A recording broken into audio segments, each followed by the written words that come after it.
Selam arkadaşlar, videomuza hoş geldiniz. Like aşağıya düşüp abone olmayı unutma. Sonra like at, sonra videonu yorumlarda şifre yazmayı unutmayın. Bye bye. İndi buna değil birinci. Yani onun kimi oynamıştı.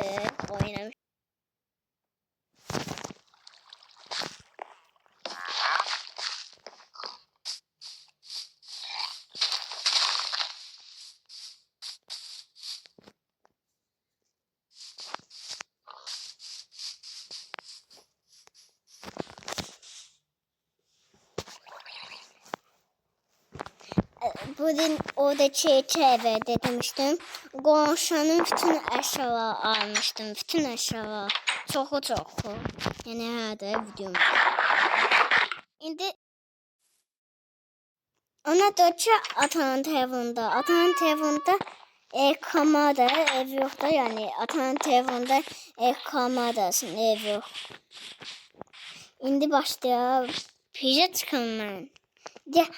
Diye o gün yukarıda çıkmıştım. Bir şey vardı bahçede. Dönmüştüm o gün hayatta. Hayatta oynaydı. Ona da ki toyuğa ses saldı hayatta. Yani toyuğa hayatta ses saladı. Ses.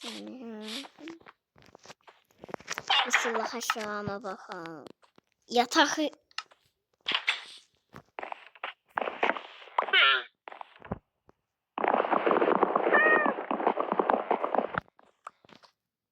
Başka ne alalım?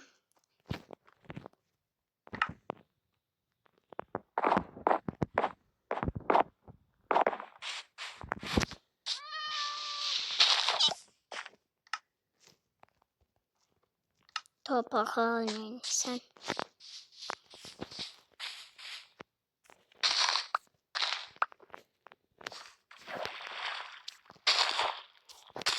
Neden aşağı salakçı? 2 saatte karpuzda aldım. 2 saatte karpuzda aldım. Birden acından alalım. Karpuzu aldım 2 saatte. 2 saatte aldım.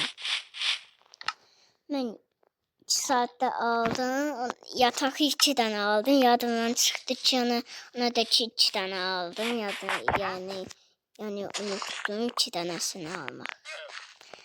Aldım ki birden aşağı dolar, birden lazım bunun için. Odun lazım.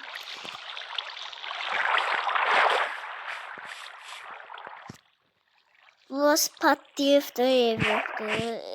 Görmeyeceğim de yalancı olan da iyi. Bütün günah benimdi. Günah benimdi de yani. Aldım. Ne koyuyor? Kabuk koyuyor. Tohum. Yani her da tohum koyuyor. Aç kapını. Olmuş kapı.